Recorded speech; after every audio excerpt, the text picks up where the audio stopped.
Hello दोस्तों, मैं सचिन अरोड़ा एक बार फिर से आप सभी लोगों का स्वागत करता हूं अरोड़ा एजुकेटर के इस ऑफिशियल प्लेटफॉर्म पे। आज के इस सेशन में हम लोग बात करने वाले हैं IBPS RRB officer scale 2 and 3 में कंप्यूटर अवेयरनेस के जो क्वेश्चंस का लेवल है वो कैसा रहा प्रीवियस ईयर्स में, और आगे के सेशन में यानी आरआरबी 2022 को अगर आप टारगेट कर रहे हैं तो यहाँ पर किस लेवल के क्वेश्चन आपको एग्जाम में मिलेंगे। इस सेशन से आपको एक कंप्लीट आइडिया लगेगा।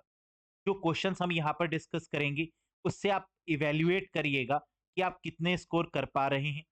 इससे एक लेवल ऊपर जाकर आपको तैयारी करनी होगी, क्योंकि एग्जाम का लेवल हर साल बढ़ रहा है।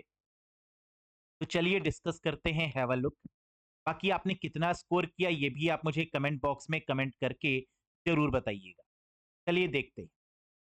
साथ ही साथ हम आपको ये भी बता दें कि अगर कंप्यूटर अवेयरनेस की आपको तैयारी करनी है, आरआरबी फोकस होगी, आरआरबी स्केल 1 स्केल 2 स्केल 3 किसी भी लेवल पर अगर आप तैयारी करना चाहते हैं और कंप्यूटर सेक्शन में full out of full score करना चाहते हैं, बिल्कुल ये पॉसिबल है। तो आप इस बैच से एनरोल हो सकते हैं। इतनी गारंटी के साथ मैं कैसे कह पा रहा हूँ कि यहाँ पर आप full out of full score कर पाएंगे या मैक्सिमम स्कोर कर पाएंगे, तो इसके पीछे का रीजन भी समझिएगा। ये लाइव बैच है जो स्टार्ट हो चुका है 2 फरवरी से, यानी अभी 4 से 5 क्लासेस आपकी हो चुकी हैं इसमें। वो क्लासेस जो लाइव सेशन में कैंडिडेट ज्वाइन नहीं कर सकता है, वो रिकॉर्डेड मोड में भी यहाँ पर आप देख पाएंगे। प्लस यहाँ पर हर एक टॉपिक को लेकर कंप्लीट बेसिक से लेकर एडवांस लेवल तक सब कुछ डिस्कस किया जा रहा है। सभी टॉपिक्स के एमसीक्यूज डिस्कस किए जा रहे हैं, जितने भी पॉसिबल एमसीक्यूज हो सकते हैं, और साथ ही साथ कंप्लीट एक्सप्लेनेशन है। तो हुआ ना ये बेस्ट बैच।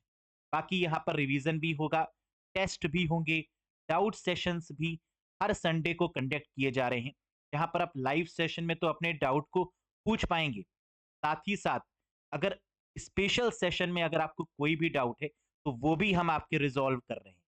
बाकी इस बैच से कैसे कनेक्ट होना है, तो आप अरोड़ा एजुकेटर ऐप को इंस्टॉल कर लीजिएगा, वहां पर इस बैच पर क्लिक करके एनरोल कर लीजिएगा, और सारे वीडियोस और पीडीएफ ये आपको मिल जाएंगे। वैलिडिटी कब तक है इसकी? तो टिल एग्जाम इसकी वैलिडिटी रहने वाली है, यानी जब तक एग्जाम नहीं हो जाता तब तक ये पैकेज, तब तक ये बैच आपको मिलेगा। तो बात करते हैं यहाँ पर प्रीवियस ईयर के क्वेश्चंस पर बेस्ड। लेकिन अगर कोई डाउट है, कुछ पूछना चाहते हैं, तो डायरेक्ट आप व्हाट्सएप करके भी पूछ सकते हैं। तो चलिए प्रीवियस ईयर क्वेश्चंस पर एक नजर डालते हैं। ये रहा पहला question. Which of the following system use RDBMS? किस तरीके के सिस्टम यानी किस तरीके के डेटाबेस को हम आरडीबीएमएस की कैटेगरी में रखते हैं? आरडीबीएमएस का मतलब क्या होता है? Relational database management system. और यहाँ पर जो ऑप्शंस दिए हुए हैं वो है Oracle, Microsoft SQL server, IBM, all of these या नन ऑफ दीज। क्या होगा करेक्ट आंसर? बिल्कुल सही। आरडीबीएमएस वो डेटाबेस होता है जहां पर दो या दो से ज्यादा डेटाबेस के रिलेशन की बात करते हैं, जहां पर टेबल्स की बात करते हैं और कई सारे डेटाबेस की टेबल्स को आपस में कंपेयर करते हैं, या एक से ज्यादा टेबल्स की बात करते हैं। तो that is what we called RDBMS.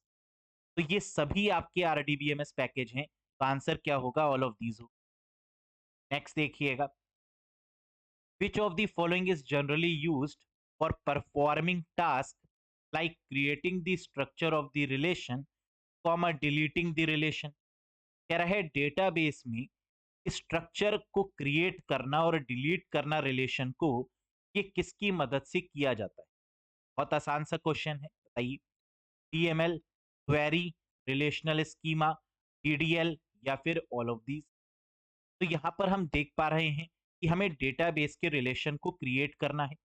तो क्रिएट करने के लिए किसका यूज करते हैं? एक तरीके से स्कीमा ऑफ द डेटाबेस हो गया।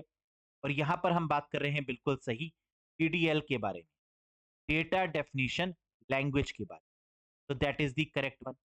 जैसे कि हमने आपको यहाँ पर इमेज की मदद से दिखाने की कोशिश भी की है और समझाने की कोशिश की है कि एसक्यूएल की जब हम बात करते हैं तो एसक्यूएल एक लैंग्वेज है जिसे हम डेटाबेस लैंग्वेज बोलते हैं। और इसमें डीडीएल, डीएमएल, डीसीएल, टीसीएल, डीक्यूएल कई सारी लैंग्वेजेस आती हैं, जिसमें ये जो क्वेश्चन पूछा गया था वो किससे रिलेटेड था? डीडीएल यानी डेटा डेफिनेशन लैंग्वेज से रिलेटेड था। नेक्स्ट देखिएगा।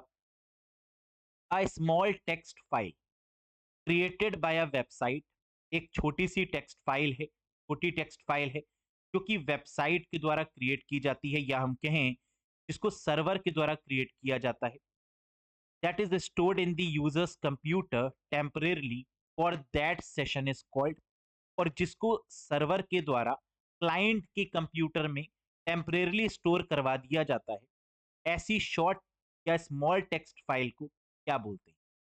मैलवेयर, बग, लॉग, कैशे या कुकीज? बिल्कुल सही और करेक्ट आंसर यहाँ पर होगा कुकीज। कुकीज आपकी स्मॉल टेक्स्ट फाइल होती हैं जिसको सर्वर क्रिएट करता है, सेंड करता है आपके कंप्यूटर पर, यानी हमारे कंप्यूटर्स में। और कंप्यूटर में किस जगह? तो आंसर है ब्राउजर पर। और बिना हमारी परमिशन के उसको भेजता है, और बिना हमारी परमिशन के उसको रिट्रीव कर लेता है। तो this is what we called. और इसके थ्रू जो भी हम सर्च करते हैं इंटरनेट पर, वो सारा डेटा सर्वर अपने पास में स्टोर कर लेता है। तो ये बहुत ही दिलचस्प सा कॉन्सेप्ट होता है, that is called is. Next देखिएगा, which of the following type of memory is the fastest to access? बहुत ही बढ़िया क्वेश्चन पूछा गया था कि ऐसी कौन सी मेमोरी है जिसका एक्सेस टाइम काफी ज्यादा है, यानी हम कह सकते हैं जिसमें एक्सेस कर पाना काफी फास्ट हो पाए। क्या हम इसको दूसरे तरीके से ये भी कह सकते हैं कि ऐसी कौन सी मेमोरी है कंप्यूटर में जो कि फास्टेस्ट है? ROM, cache, S RAM, D RAM, या फिर none of these? S RAM मतलब स्टैटिक रैम और डी रैम का मतलब डायनेमिक रैम। क्या होगा करेक्ट आंसर? बिल्कुल सही, यहाँ पर करेक्ट आंसर होने वाला है cache memory is considered as the fastest memory. और इसी का जो एक्सेस टाइम होता है वो क्या होता है? फास्ट होता है, यानी डेटा बहुत आसानी से इसमें निकल सकता है, बहुत तेजी के साथ। That is called cache memory.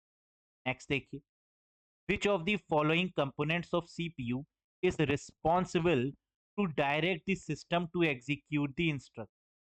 कह रहा है सीपीयू का ऐसा कौन सा पार्ट होता है जहां से इंस्ट्रक्शंस को एग्जीक्यूट किया जाता है? तो एक बात आप लोग सब जानते होंगे कि जब हम सीपीयू की बात करते हैं तो सीपीयू के तीन मेन पार्ट्स होते हैं। जरा बताइए कौन कौन से? बिल्कुल सही, सीयू मतलब कंट्रोल यूनिट, एएलयू मतलब अरिथमेटिकल लॉजिक यूनिट या अरिथमेटिक लॉजिक यूनिट, और तीसरा पार्ट होता है मेमोरी यूनिट, जिसको रजिस्टर भी बोलते हैं। तो यहाँ पर एग्जीक्यूट करने का काम किसका होगा? कंट्रोल यूनिट का होगा। तो करेक्ट आंसर यहाँ पर होगा second, that is control unit. आना बिल्कुल आसान सा क्वेश्चन। नेक्स्ट देखिए, देखिए क्वेश्चन आसान है लेकिन ट्रिकी है ना, कंफ्यूजन हो सकता है कि हाँ ये भी ऑप्शन हो सकता है और ये भी। नेक्स्ट देखिएगा, transfer between CPU and cash is called. CPU यानी प्रोसेसर और कैश मेमोरी में, इन दोनों में जो डेटा ट्रांसफर होता है या डेटा कम्युनिकेशन होता है, इसे हम क्या बोलते हैं? Block transfer, word transfer, set transfer, associative transfer, या ऑल ऑफ दीज? ये एक ऐसा क्वेश्चन है जो आरआरबी स्केल 2 और 3 में कई सालों से रिपीट भी हो रहा है ना, कई बार ये देखने को मिल जाता है। जरा बताइएगा करेक्ट आंसर क्या होगा? बिल्कुल सही, करेक्ट आंसर होगा वर्ड ट्रांसफर। क्यों? जरा इसके कॉन्सेप्ट को समझिएगा। जब भी सीपीयू और कैश में डेटा ट्रांसफर की बात होती तो उसे हम बोलते हैं वर्ड ट्रांसफर, जबकि मेन मेमोरी और कैशे के बीच में जब भी डेटा का ट्रांसफर होता है तो उसे हम बोलते हैं ब्लॉक ट्रांसफर, है ना। इस कॉन्सेप्ट को याद रखिए। नेक्स्ट देखिए, which of the following is used to read HTML code and to render the web page? देखिए एचटीएमएल क्या है? हाइपर टेक्स्ट मार्कअप लैंग्वेज है, और इसकी मदद से हम लोग वेबसाइट को डेवलप करते हैं, डिजाइन करते हैं। किसी भी वेबसाइट को डेवलप करने के लिए बेसिक तौर पर तीन लैंग्वेजेस आपको आनी चाहिए। कौन कौन सी? HTML, CSS, cascading style sheet, और तीसरी है जावास्क्रिप्ट। तो यहाँ पर आपसे पूछा जा रहा है कि HTML का जो कोड है वो बेसिकली एग्जीक्यूट कहाँ पर होता है? तो हम जानते हैं HTML का जो कोड है वो हमें दिखता कहाँ पर है? ब्राउजर के फॉर्म में। तो रेंडर कहाँ पर होता है? वेब पेज, ब्राउजर पर। तो करेक्ट आंसर यहाँ पर क्या होगा? That is web browser. वो मोजिला भी हो सकता है, वो गूगल क्रोम भी हो सकता है, है ना, डिपेंड करता है कि आपके कंप्यूटर में कौन सा ब्राउजर है। नेक्स्ट देखिएगा, a free open source software version of Netscape was developed called. कह रहा है एक ओपन सोर्स सॉफ्टवेयर वर्जन है, नेटस्केप कंपनी के द्वारा डेवलप किया गया है, और ये ब्राउजर जो है ये ओपन सोर्स ब्राउजर है। तो ऐसा ब्राउजर कौन सा है जो फ्री ऑफ कॉस्ट है? तो आप कहेंगे कि सर सारे ही ब्राउजर लगभग फ्री ऑफ कॉस्ट ही होते हैं। बिल्कुल सही। लेकिन अब हम आपसे पूछेंगे कि ऐसा कौन सा ब्राउजर है जिसके सोर्स कोड में एडिटिंग कर पाना पॉसिबल है, उसे हम ओपन सोर्स बोलते हैं। तो करेक्ट आंसर यहाँ पर होगा मोजिला फायरफॉक्स। तो यहाँ पर आपका जो आंसर बनेगा वो क्या होगा? Mozilla is the correct one. और नेटस्केप की भी बात हो रही है यहाँ पर, इसलिए भी इसका आंसर मोजिला रहने वाला। अब एक क्वेश्चन मेरा यहाँ से आप लोग से रहेगा जो कि काफी बार पूछा भी जाता है, वो ये कि ये मोजिला फायरफॉक्स का लोगो तो आपने कई बार देखा होगा। इसमें पीछे एक ग्लोब नजर आ रहा है आपको, ब्लू कलर का, और इसके ऊपर एक एनिमल नजर आ रहा है। आप जरा मुझे बताइएगा कि ये कौन सा एनिमल है? एक तो कमेंट बॉक्स में कमेंट करके बताइएगा विच एनिमल इज दिस। तो जरा ध्यान से, क्योंकि ये ट्रिकी क्वेश्चन है, हो सकता है जो आपको लग रहा हो ना वो ये ना हो। जरा सोच के बताइएगा विच एनिमल इज दिस, और इसका आंसर भी मैं आपको कमेंट बॉक्स में बताऊंगा। नेक्स्ट देखिएगा, Apple Inc join the browser war by developing its own browser. What is the name of this browser? बहुत ही प्यारा क्वेश्चन पूछा गया है। कह रहा है एप्पल कंपनी का अपना एक ब्राउजर है, ये ब्राउजर कौन सा है, इसका नाम बताइए। Opera, net Surf, internet explorer, safari या फिर Chrome? Very good, and the correct answer is safari. Apple के ब्राउजर का नाम क्या है? सफारी है।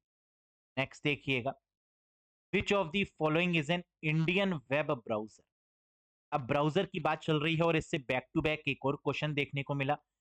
इंडिया का वेब ब्राउजर कौन सा है? Google Chrome, Safari, Epic, Internet Explorer या फिर ऑल ऑफ दीज?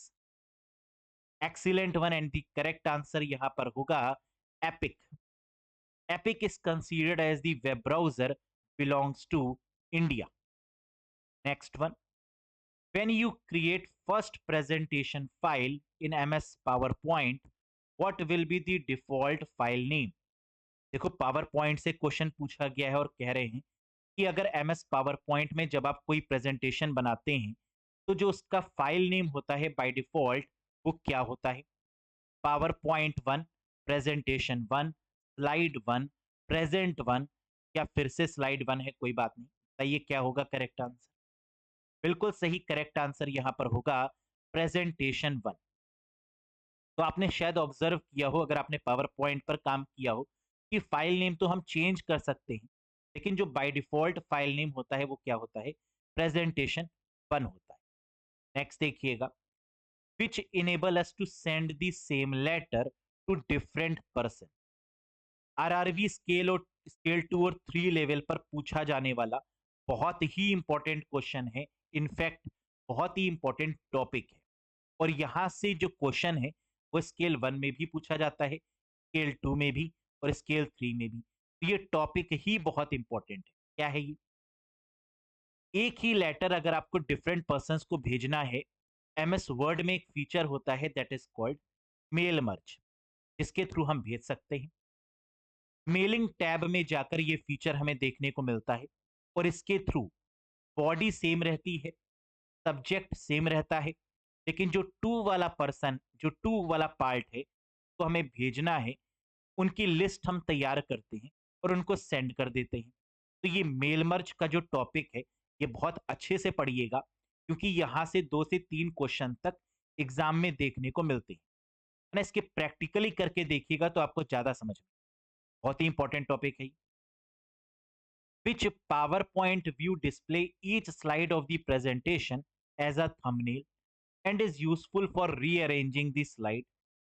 देखिए पावर पॉइंट प्रेजेंटेशन की जब हम बात करते हैं तो यहाँ पर खास बात क्या है? थंबनेल फॉर्म में हमें सारी स्लाइड्स दिख जाएं। इस व्यू को क्या बोलते हैं? Slide master, slide show, slide sorter, notes page, या ऑल ऑफ दीज? तो क्वेश्चन का लेवल आप देख रहे हैं, अच्छा लेवल पूछा जाता है यहाँ पर।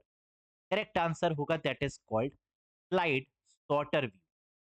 स्लाइड सॉर्टर की बात करते हैं तो कुछ इस तरीके से हमें देखने को मिलता है, जहां पर आप देख रहे हैं कि थंबनेल के फॉर्म में जितनी भी स्लाइड्स होंगी वो सब एक साथ अपीयर हो जाएंगी। This is called slide sorter view. Next, in power point themes can be found under. Power point में जो थीम्स होती हैं वो किस टैब के अंदर हमें देखने को मिलती हैं? Transition tab, design tab, insert tab, animation tab, या ऑल ऑफ दीज? तो जो पावर पॉइंट में थीम्स होती हैं वो डिजाइन टैब के अंदर देखने को मिलती हैं। अगर आपने पावर पॉइंट पे काम किया होगा तो ये कॉमन सा फीचर होता है डिजाइन के अंदर। जैसे ही आप क्लिक करेंगे कुछ थीम्स आपको यहाँ पर मिल जाएंगे, और जैसे ही आप किसी भी थीम को चूज करते हैं उस फॉर्म में आप अपनी प्रेजेंटेशन को क्रिएट कर सकते हैं। राइट, नेक्स्ट देखिएगा, कैसा लग रहा है आपको क्वेश्चन का लेवल, कमेंट करके जरूर बताइएगा। और इससे एक लेवल अबव जाकर ही आपको तैयारी करनी है ना, क्योंकि हर बार एग्जाम का लेवल क्या होता है, बढ़ता है। वैकेंसीज कम हो रही हैं नो डाउट, है ना, और लेवल ऑफ द एग्जाम क्या कर रहे हैं, बढ़ा रहे हैं, क्योंकि कंपटीशन भी डे बाय डे इंक्रीज हो रहा है। Which of the following shows the address of the current selection और active cell in MS Excel? कह रहा है एक्सेल शीट में एड्रेस हमें कहां पर दिखता है? Column heading, name box, formula bar, row heading, या नन ऑफ दीज? देखिए यहाँ पर बात हो रही है address of the active cell के बारे में। तो सेल का एड्रेस जहां पर होता है that is what we called name box, यानी सेकंड बिल्कुल करेक्ट आंसर होगा। और आप यहाँ पर देख सकते हैं, हमने इमेज में दिखाया भी है कि जिस सेल को हमने यहाँ पर हाईलाइट किया हुआ है, एक्टिव किया हुआ है, उस सेल का जो एड्रेस है वो क्या है, C3, C1, C2, C3। ठीक है, and this particular box is called as name box. Next, in MS Excel, dash are numbered from 1 to onwards and dash are numbered from A2 onwards. इसका मतलब Excel में 1 2 3 4 को क्या बोलते हैं, और ABCD के फॉर्म में जो होता है उसको क्या बोलते हैं? तो 1 2 3 4 के फॉर्म में रोज होती हैं, जबकि ABCD के फॉर्म में कॉलम्स होते हैं। क्वेश्चन आसान था, लेकिन ऑप्शन में आप कंफ्यूज हो सकते हैं। तो करेक्ट आंसर क्या होगा, फोर्थ, रोज एंड कॉलम्स। आप देख सकते हैं यहाँ पर हमने इमेज में दिखाया भी है, ABCDEF ये क्या है, कॉलम्स, जबकि 1 2 3 4 वाली जो लाइन है वो क्या है, रोज। नेक्स्ट देखिए, छोटी छोटी मगर मोटी बातें। What is the value of the following MS Excel function equals to floor 14,4? यानी इस तरीके से भी एक्सेल में क्वेश्चन आपसे पूछे जाएंगे, और बहुत फेमस है इस तरीके के क्वेश्चन, बताइए।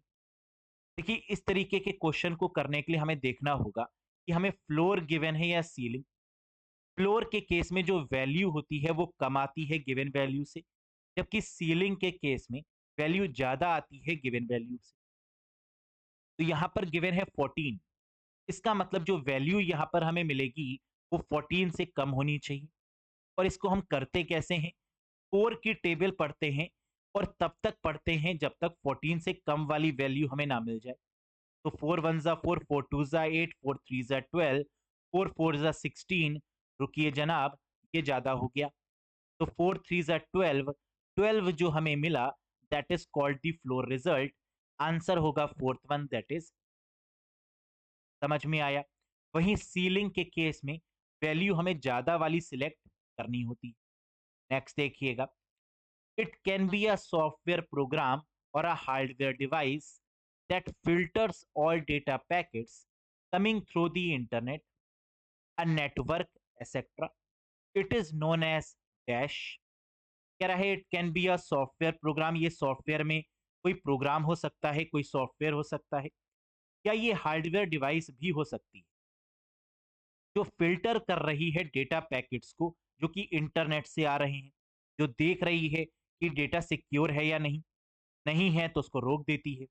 ऐसा क्या है नेटवर्क की, एंटीवायरस है, फायरवॉल है, कुकीज है, मैलवेयर है, या नन ऑफ दीज है? अब देखिए क्वेश्चन में ही आंसर दिया हुआ है।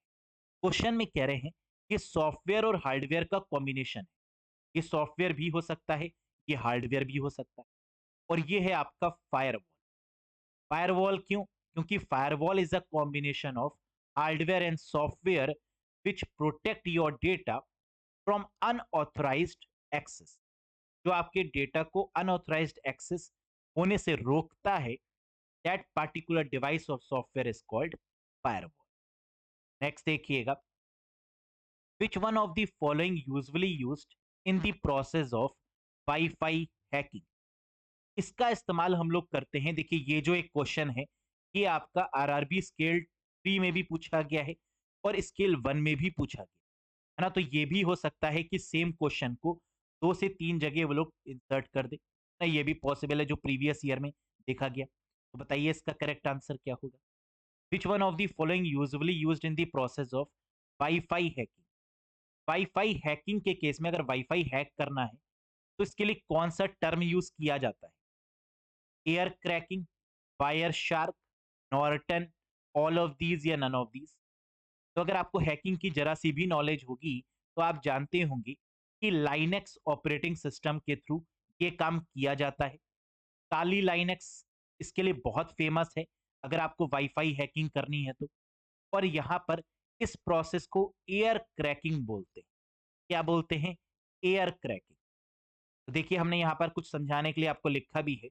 Air cracking is a kind of a software, एक सॉफ्टवेयर है available in the Linux based operating system, जो कि लाइनेक्स ऑपरेटिंग सिस्टम पर बेस्ड है ना। तो लाइनेक्स का यूज करके हम वाईफाई हैकिंग कर सकते हैं।